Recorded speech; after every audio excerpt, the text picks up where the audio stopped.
Lionel Messi আসছেন ভারতে, Alisson Becker hamstring ইনজুরিতে, পাশাপাশি ফিফা ক্লাব বিশ্বকাপের নতুন আপডেটেড ভার্সন নিয়ে সবকিছু আজকে আমাদের ভিডিওতে এক্সপ্লেন করব। এই হ্যালো, কি অবস্থা সবাই? সবাইকে স্বাগতম জানাই বাংলাদেশের প্রথম এবং একমাত্র ডেইলি ফুটবল আপডেটস ভিডিওতে।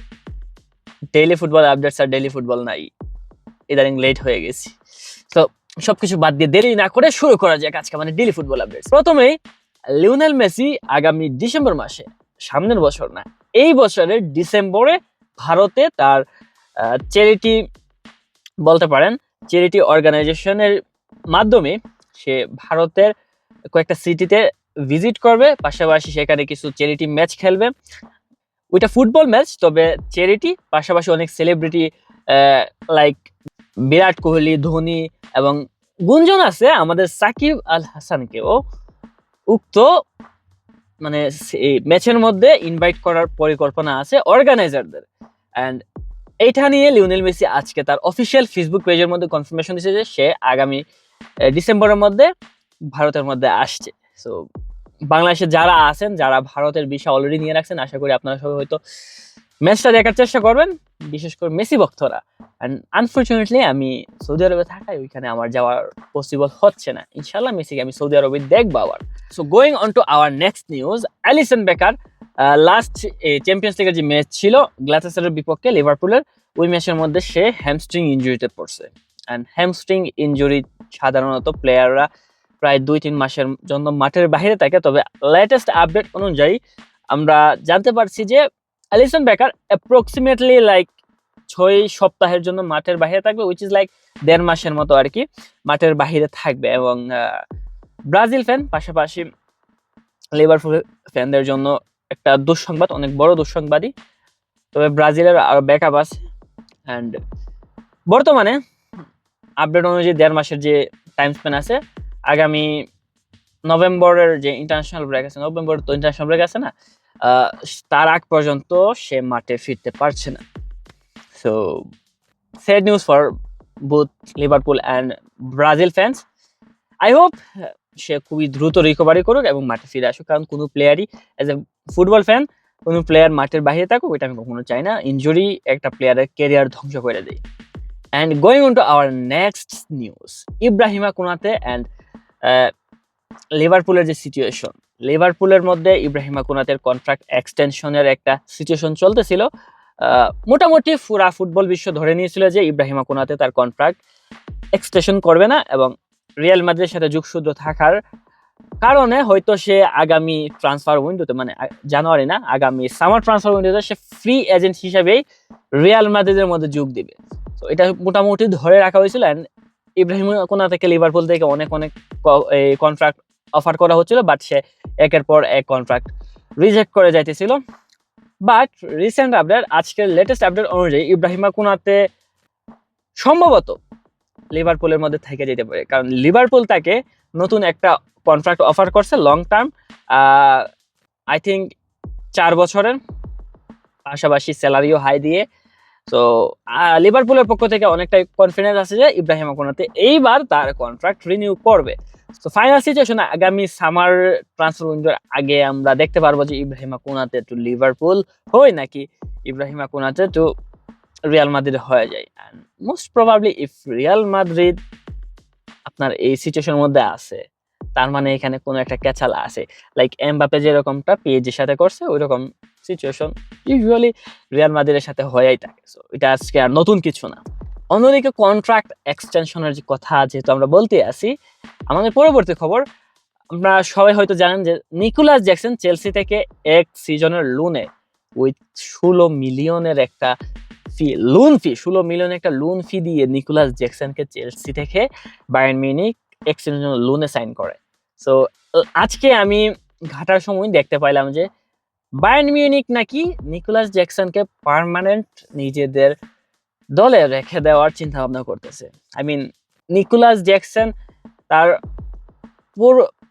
তার আগের পারফরমেন্স যেটা ছিল ওইটা যদি থাকতো এখন আমার এতে সারপ্রাইজ হওয়ার কিছু থাকতো না। তবে কারেন্টলি নিকোলাস জ্যাকসনের যে অবস্থা, ওইখানে আমি সত্যি বলতে আমি পার্সোনালি আমি দেখতেছি না যে বায়ার্ন মিউনিখ তাকে নিকোলাস জ্যাকসনকে পার্মানেন্টলি সাইন করতেছে। এই সিজনের মধ্যে ইনজুরির বেড়াজালের মধ্যে পড়ে হয়তো তাকে কোনোভাবে আনতে হয়েছে, বাট সামনের সিজনে যে পার্মানেন্ট রাখবে I don't think so, but anything can happen in football right now. আমি জানি না, আপনি জানেন না, ফুটবলের মধ্যে এখন যে কোনো কিছুই হইতে পারে। তো আমাদের পরবর্তী নিউজ যেটা, ফিফা ক্লাব বিশ্বকাপ যেটা এই গত সিজনের শেষে গত জুলাইতে তো গিয়েছে, ওইটার অনেকটাই কন্ট্রোভার্সি ছিল। ওইটার কোয়ালিফিকেশন নিয়ে অনেক বড় বড় টিম ছিল না। বড় বড় টিম বলতে আমি যে শুধু বার্সার কথা বলতেছি, এই ব্যাচ দেখতেছেন, এই জার্সি দেখতেছেন বলে যে আমি বার্সার কথা বলছি তা না ভাই। আপনি লিভারপুলের কথা বলেন, লিভারপুল কিন্তু last season premier league champion, তারা খেলতে পারে নাই। নেপোলির কথা বলেন, নেপোলি কিন্তু লাস্ট সিজন সেরিয়া চ্যাম্পিয়ন, তারাও খেলতে পারে নাই। আপনি কাদের কথা বলবেন? টপ 3 লা লিগা, প্রিমিয়ার লিগ, সেরিয়া, টপ 3 লিগই তো নাকি, টপ 3 লিগের চ্যাম্পিয়নরা যদি না খেলতে পারে, মানে এটা নিয়ে কিন্তু অনেক কন্ট্রোভার্সি হয়েছে। এবং সেই কন্ট্রোভার্সি থেকে এখন আজকে আমি ঘাটার সময় আপডেট পাইলাম যে ফিফা তাদের এই কোয়ালিফাইং যে সিচুয়েশন আছে, কোয়ালিফায়ার রুলস আছে, ওইটা চেঞ্জ করতে যাচ্ছে। সম্ভবত তারা যে প্রত্যেক দেশের থেকে, প্রত্যেকটা লিগের, আপনি ধরেন স্পেন থেকে, লিগ না শুধু প্রত্যেক দেশের থেকে 2টা করে টিম যাইতেছে। সেখানে 2 টিমের জায়গায় এখন নাকি তারা 3 টিম এক্সটেন্ড করার আর কি পরিকল্পনা করতেছে। তো এটা তো সম্ভবত 32 দলের হয়েছিল। আগামী 2029 সালের যে ফিফা ক্লাব বিশ্বকাপটা হবে, সেটা হবে প্রবাবলি 48 দলের মধ্যে, লাইক এইবারের যে আগামী 2026-এর যেই ফিফা বিশ্বকাপ হবে, ন্যাশনাল যে বিশ্বকাপ যেটা, ওইটার মতোই আর কি 48 দলের বিশ্বকাপ হবে। সো এরকমটা হলে আশা করি অন্য কোনো যে এরকম সিচুয়েশন, এবার যে সিচুয়েশন হয়েছিল, চ্যাম্পিয়ন দলরা, টপ 3 লিগের চ্যাম্পিয়ন দলরা চান্স পায় না, কোয়ালিফাই করতে পারে না। তো এই ধরনের এরকম কোনো কথাবার্তা আশা করি হবে না। সো এটা যদি হয় আর কি, অ্যান্ড মোস্ট প্রবাবলি ফিফা এটা নিয়ে কাজ করতেই আছে। মোস্ট প্রবাবলি আগামী ক্লাব বিশ্বকাপ এই স্ট্রাকচারের মধ্যে হবে, লাইক প্রত্যেকটা কান্ট্রি থেকে 3টা করে দল যাবে, 48 দলের একটা গেম হবে। তো দেখা যায়। অন্যদিকে ক্রিস্টাল প্যালেসের কোচ অলিভার গ্লাসনার, তো তাকে কন্ট্রাক্ট এক্সটেনশনের অফার দেওয়া হইতেছে, এন্ড সে ওইটা টার্ন ডাউন করে দিয়েছে, মানে রিজেক্ট করে দিয়েছে। মোস্ট প্রবাবলি তার সাথে একটা আর কি লিঙ্ক আছে যে ম্যানচেস্টার ইউনাইটেডের, এন্ড আমরা সবাই জানি যে ম্যানচেস্টার ইউনাইটেডের সিচুয়েশন কি, রুবেন আমরিম ওইখানে যে কি ডাব্বা মারতেছে ওইটা আমরা সবাই জানি। সো মোস্ট প্রবাবলি রুবেন আমরিম আগামী 1 থেকে 1.5 মাসের ভিতরে চেক হইতেছে, আপনি এটা ধরে রাখেন। 1 থেকে 1.5 মাস না হোক, এই সিজনে রুবেন আমরিম চেক হইতেছে, জানুয়ারি ট্রান্সফার উইন্ডোর আগে রুবেন আমরিম চেক হইবে, ধরে রাখেন আপনি। কারণ এই পারফরমেন্স যদি ধরে রাখে ভাই, সম্ভব না। অ্যান্ড ম্যানচেস্টার ইউনাইটেডের কথা যেহেতু বলতে আসি, ম্যানচেস্টার ইউনাইটেড শর্ট লিস্টের মধ্যে আপনি এই যে অলিভার গ্লাসনার পাশাপাশি কোমোয়ের কোচ সেস ফ্যাব্রিগাসও নাকি তাদের লিস্টের মধ্যে রয়েছে। সো রুবেন আমরিমের সিচুয়েশন, রুবেন আমরিমের ভবিষ্যৎ আমি ম্যানচেস্টার ইউনাইটেড দেখতেছি না। ম্যানচেস্টার ইউনাইটেড মোস্ট প্রবাবলি এই সিজনে তাদের কোচ আবার বদলাইবে।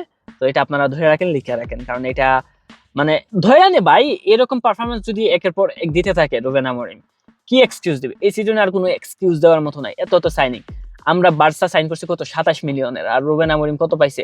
রুবেন আমরিম প্রায় 250 মিলিয়নের সাইনিং করছে ভাই, ক্রেজি ম্যান। এরপর যদি এই এক্সকিউজ দেয়, এগুলো কোনোভাবেই গ্রহণযোগ্য হইব না। সো এই সিজনে সে সেক হইতেছে, এটা ধরে রাখেন। তো এই ছিল আজকে আমাদের ডেইলি ফুটবল আপডেটস। ভিডিওটি ভালো লাগলে এবং ডেইলি ফুটবল আপডেটস আপনার পেজের মধ্যে পেতে, নিউজ ফিডের মধ্যে পেতে ফলো করুন 90 মিনিট প্লাসকে। হ্যাঁ, এবার থেকে রেগুলার ডেইলি ফুটবল আপডেটস পাইবেন। Football all around free Palestine.